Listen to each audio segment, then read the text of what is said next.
Hello friend, welcome to my YouTube channel BB के knowledge point. अगर आप हमारे चैनल पर फर्स्ट टाइम है तो प्लीज़ हमारे चैनल को सब्सक्राइब कर लीजिए और बेल आइकन प्रेस कर लें।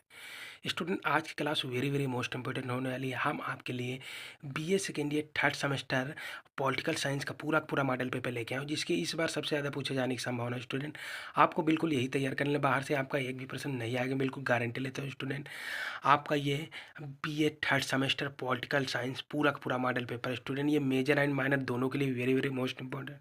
जैसा कि आप देख पा रहे हैं, आपका पेपर नेम हो गया पॉलिटिकल प्रोसेस इन इंडिया। जिन भी यूनिवर्सिटी में सेम पैटर्न पेपर आता है उनके लिए वेरी वेरी मोस्ट इंपॉर्टेंट है, क्योंकि इससे बाहर आपका एक भी प्रश्न नहीं आएगा। स्टूडेंट, हम आपके लिए very very most important question तैयार करके लेके आए, जिसकी इस बार आने वाले 2024-25 के एग्जाम में सबसे ज़्यादा पूछे जाने की संभावना। स्टूडेंट, बिल्कुल आपको तैयार कर लेना, क्वेश्चन विद आंसर के साथ लेके आओ। आपको क्वेश्चन के साथ आंसर यहीं पे मिल जाएगी। स्टूडेंट, आपको बिल्कुल तैयार कर लेना है।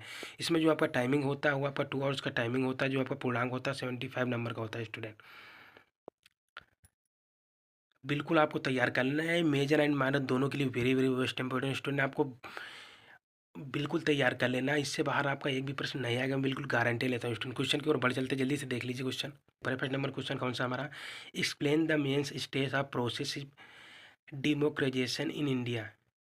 यानी भारत में लोकतंत्रीकरण की प्रक्रिया के प्रमुख सोपानों की व्याख्या कीजिए। Very very most important question है। स्टूडेंट, आपको 100% तैयार करना है। भारत में लोकतंत्रीकरण की प्रक्रिया के प्रमुख सोपानों की व्याख्या करना, very very most important question. इसका आंसर भी देख लीजिए। भारत में लोकतंत्रीकरण की प्रक्रिया कई महत्वपूर्ण सोपानों से गुजरती है। इस प्रक्रिया में कई सामाजिक, राजनीतिक और कानूनी घटनाएं भी शामिल हैं, जिन्होंने भारत को एक सशक्त लोकतंत्र बनाया। यह 3 प्रमुख स्वप्नों की व्याख्या की गई है, अब ये भी देख लीजिए।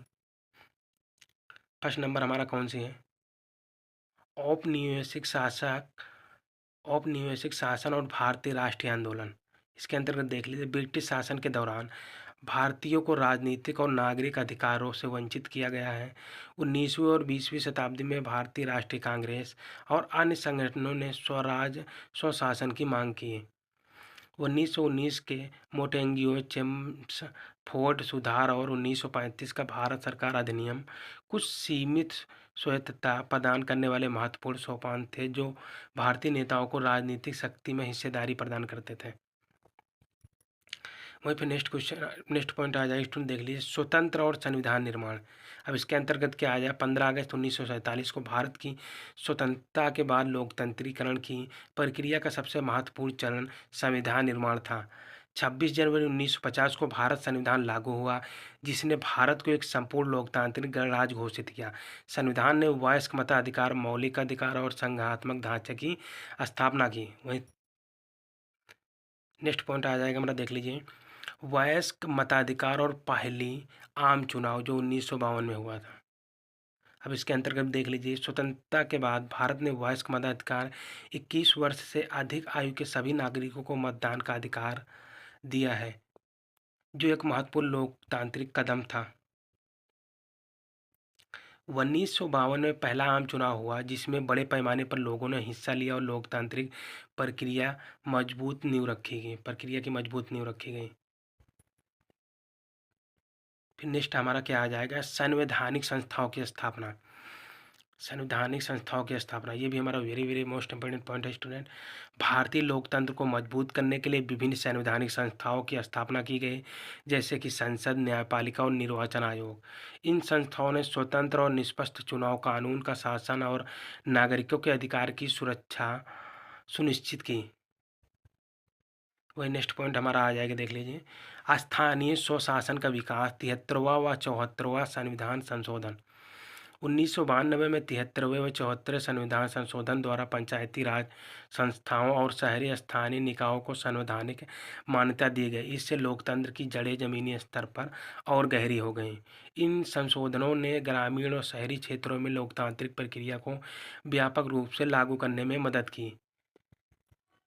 वहीं पर नेक्स्ट पॉइंट की ओर बढ़ चलते, देख लीजिए, सामाजिक न्याय और आरक्षण नीति। अब इसके अंतर्गत क्या आ जाए? स्टूडेंट देख लीजिए, भारतीय लोकतंत्र की एक महत्वपूर्ण विशेषता सामाजिक न्याय की नीति है, जो अनुसूचित जाति और अनुसूचित जनजाति और पिछड़े वर्गों के लिए आरक्षण के रूप में प्रकट होती है। यह कदम समाज के कमजोर वर्गों को राजनीतिक, आर्थिक और शैक्षणिक क्षेत्रों में समान अवसर प्रदान करने की दिशा में उठाया गया है। फिर नेक्स्ट पॉइंट आ जाएगा स्टूडेंट, देख लीजिए, न्यायिक सक्रियता और लोकतंत्र की रक्षा। भारतीय न्यायपालिका ने कई बार न्यायिक सक्रियता, जुडिशियल एक्टिविज्म के माध्यम से लोकतांत्रिक मूल्यों और नागरिकों की रक्षा की। एग्जाम्पल के लिए आपातकाल 1975 से 77 के दौरान लोकतंत्र के हनन का विरोध न्यायपालिका और जनता दोनों ने किया है, यानी न्यायपालिका और जनता दोनों ने किया, जिससे लोकतंत्र की पुनः स्थापना हुई है। वही नेक्स्ट पॉइंट हमारा आ जाएगा स्टूडेंट, ये सभी point very very most important है, आपको बिल्कुल तैयार कर लेना है आपका, जिससे आपका लॉन्ग क्वेश्चन पूछ सकता है और शॉर्ट भी पूछ सकता है, आप बिल्कुल लिख सकते हो। वही सिविल सोसाइटी और मीडिया की भूमिका क्या है, ये भी very very most important point है स्टूडेंट। सिविल सोसाइटी और मीडिया की क्या भूमिका है, ये भी देख लीजिए। भारतीय लोकतंत्र में सिविल सोसाइटी संगठनों, मीडिया और गैर सरकारी संगठनों, NGOs ने महत्वपूर्ण भूमिका निभाई है।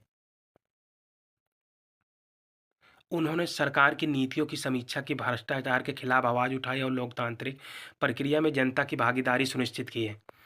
वही नेक्स्ट पॉइंट आ जाएगा स्टूडेंट हमारा, क्या आर्थिक सुधार और उदारीकरण जो 1991 में हुआ। अब देख लीजिए ये भी स्टूडेंट, 1991 के आर्थिक सुधारों के बाद उदारीकरण, निजीकरण और वैश्वीकरण की नीतियों ने भारतीय अर्थव्यवस्था को मजबूत किया। इससे मध्यम वर्ग का उदय हुआ, जिसने लोकतंत्र में अधिक सक्रिय भागीदारी निभाई है। वहीं फिर नेक्स्ट आ जाएगा स्टूडेंट, देख लीजिए हमारा नेक्स्ट पॉइंट कौन सा रहेगा, 10 नंबर, डिजिटल युग और ई गवर्नेंस। ये भी very very best important question है, इसके अंतर्गत आ जाएगा। इंटरनेट और डिजिटल तकनीकी के विकास के साथ भारत में ई गवर्नेंस और डिजिटल लोकतंत्र का उदय हुआ। इससे नागरिकों की सरकारी सेवाएं और सूचना तक पहुंच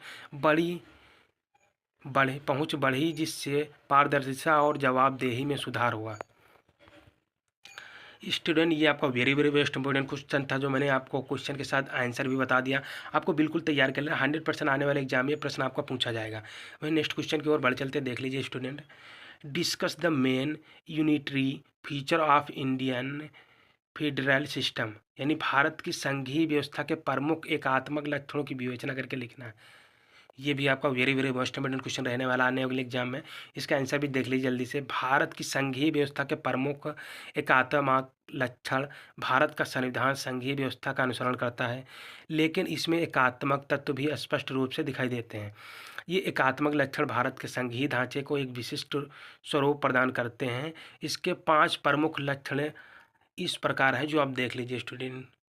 कौन सा फर्स्ट नंबर लक्षण हमारा आ जाएगा, एकल नागरिकता। क्या स्टूडेंट, एकल नागरिकता। ये भी इसके अंतर्गत देख लीजिए, भारत में सभी नागरिकों को एक ही नागरिकता प्राप्त होती है, राज्य स्तर पर अलग से कोई नागरिकता नहीं होती है। यह एकात्मक व्यवस्था का एक महत्वपूर्ण लक्ष्य है। वहीं फिर नेक्स्ट नंबर आ जाएगा स्टूडेंट हमारा, क्या सेकंड नंबर, संविधान की सर्वोच्चता। इसके अंतर्गत क्या है, भारत में एक ही संविधान लागू होता है, जो केंद्र और राज्य दोनों के लिए सर्वोच्च है। यह केंद्र की शक्ति को बढ़ाता है और संघीय व्यवस्था को एकात्मक स्वरूप प्रदान करता है।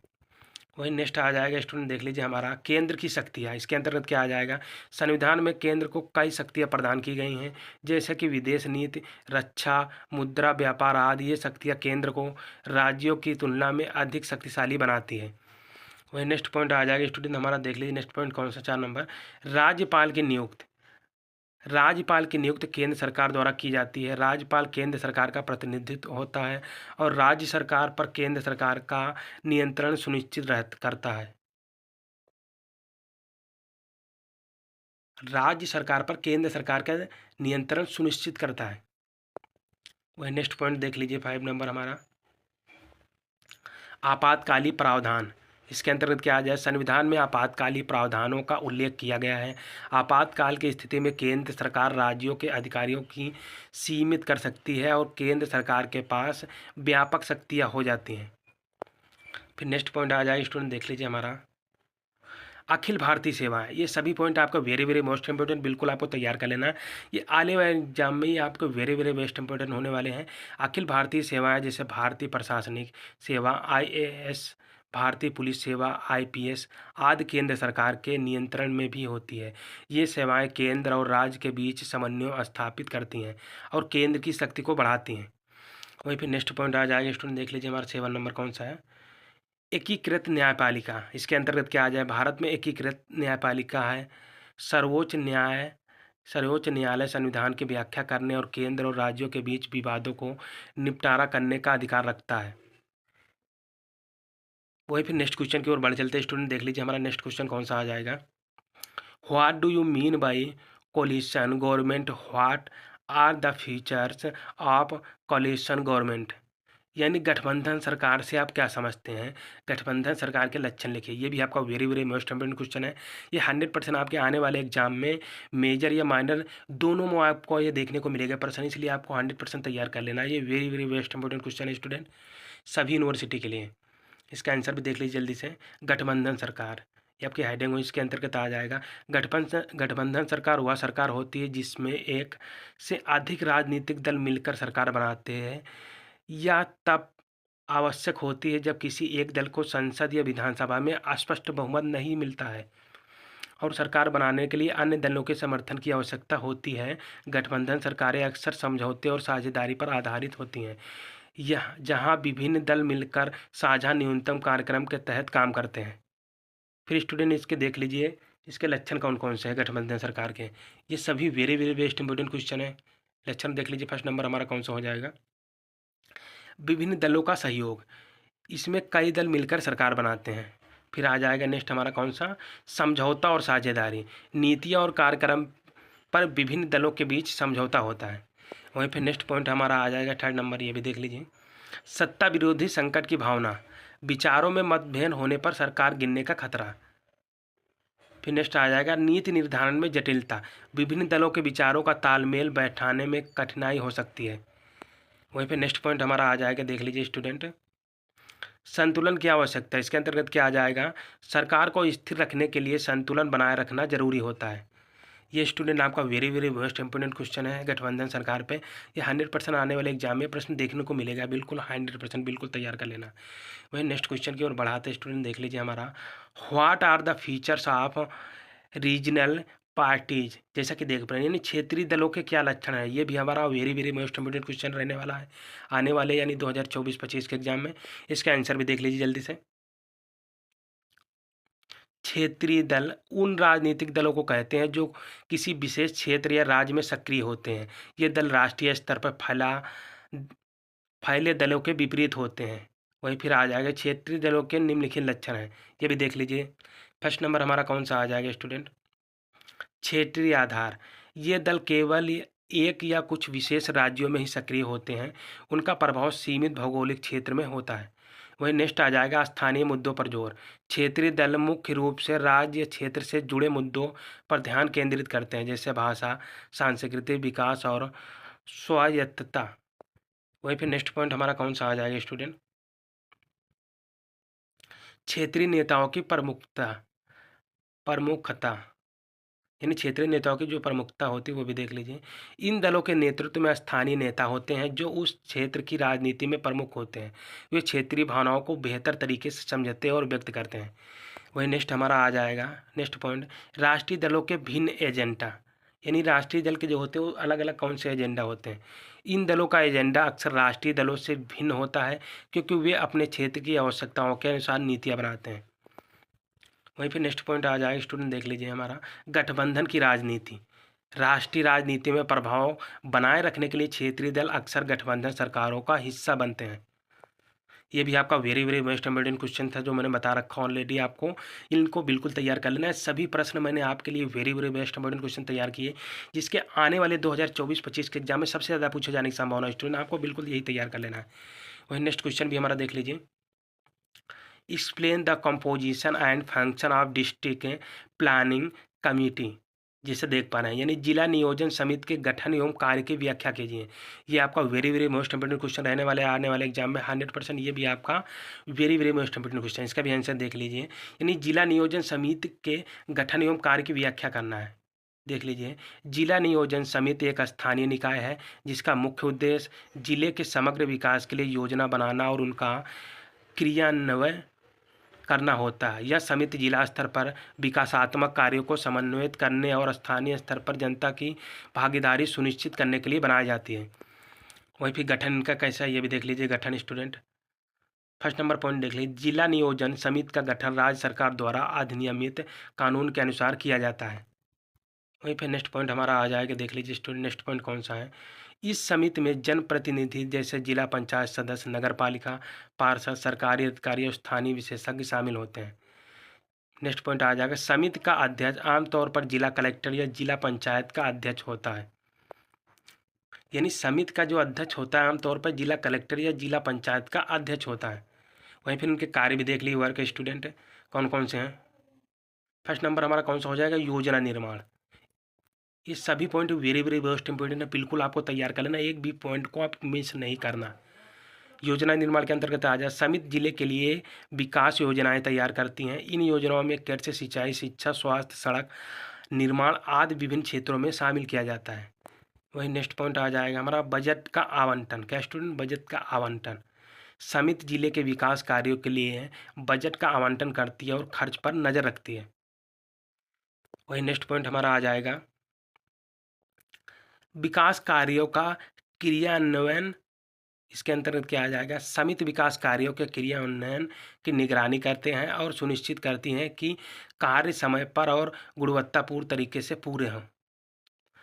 स्टूडेंट इस तरह मैंने बता दिया, ये आपका 100% मोस्ट इंपॉर्टेंट क्वेश्चन था। आने वाले एग्जाम में मेजर एंड माइनर दोनों में देखने को मिलेगा। वहीं पर नेक्स्ट क्वेश्चन भी देख लीजिए हमारा, mention the name of some institutional pressure group of Indian politics. यानी भारतीय राजनीति के कुछ संस्थापक दबाव हैं, उनके समूहों के नाम बता के आपको लिखना है। ये भी आपका very very most important question रहने वाला है। जल्दी से इसका आंसर भी देख लीजिए। भारतीय राजनीति में कई संस्थापक दबाव समूह, इंस्टीट्यूशनल प्रेशर ग्रुप सक्रिय हैं जो विभिन्न वर्गों और समुदायों के हितों की रक्षा के लिए कार्य करते हैं। इनमें प्रमुख रूप से व्यापारिक संघ, कर्मचारी संघ, किसान संघ और धार्मिक संगठन शामिल हैं। वही फर्स्ट नंबर हमारा कौन सा आ जाएगा स्टूडेंट, देख लीजिए। भारतीय व्यापार मंडल यानी FICCL या व्यापार और उद्योग के क्षेत्र के प्रमुख दबाव समूहों में से एक है जो व्यापारिक हितों की रक्षा करता है।